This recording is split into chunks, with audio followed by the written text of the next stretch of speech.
Транспарент со прашање до Јовески до кога ќе го крие писмото со кое притворената Катица даде наредба предметите од СЈО да се пренесат во обвинителството за организиран криминал, беше спуштен од Собраниската галерија за време на говорот на републичкиот јавен обвинител. Го држаа пратеници од ВМРО ДПМНЕ, кои се повлекоа по интервенцијата на обезбедувањето. Јовески не реагираше и продолжи со обраќањето, повикувајќи да се донесе закон за јавно обвинителство што нема да е во интерес на партиите.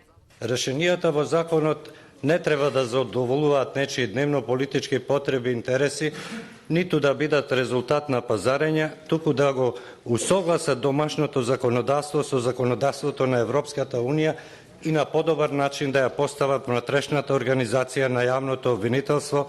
Одговор од Јовески побара и професорот Гордан Калајџиев. И јас ќе го повикам уште еднаш обвинителот, нека го покажеме писмото на Катица.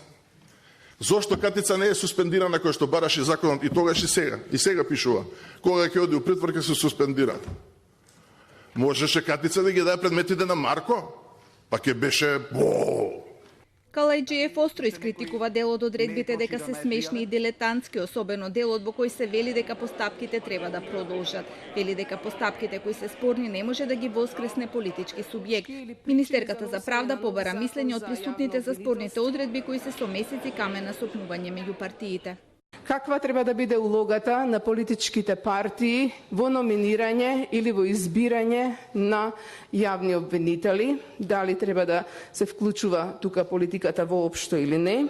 Понатаму, дали треба да се регулираат конкретно одредени рокови за затварање на одредени постапки или не, како што се истакнуваа барања за одредени рокови за постапки од специјалното јавно обвинителство?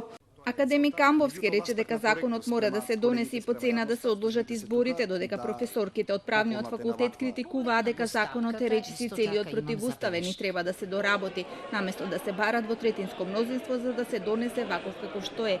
Поранешната обвинителка во СЈО отиде и подалеку, барајќи помош од ЕУ. Во изборот, во постапката за избор на шеф и на обвинители во тоа јавно обвинителство, да биде вклучена и Канцеларијата на Европската Унија во Република Северна Македонија. Тие да можат, директно да учествуваат во целата постапка, преку мониторинг, почнувајќи од моментот на интервјуирање на кандидатите до нивниот избор.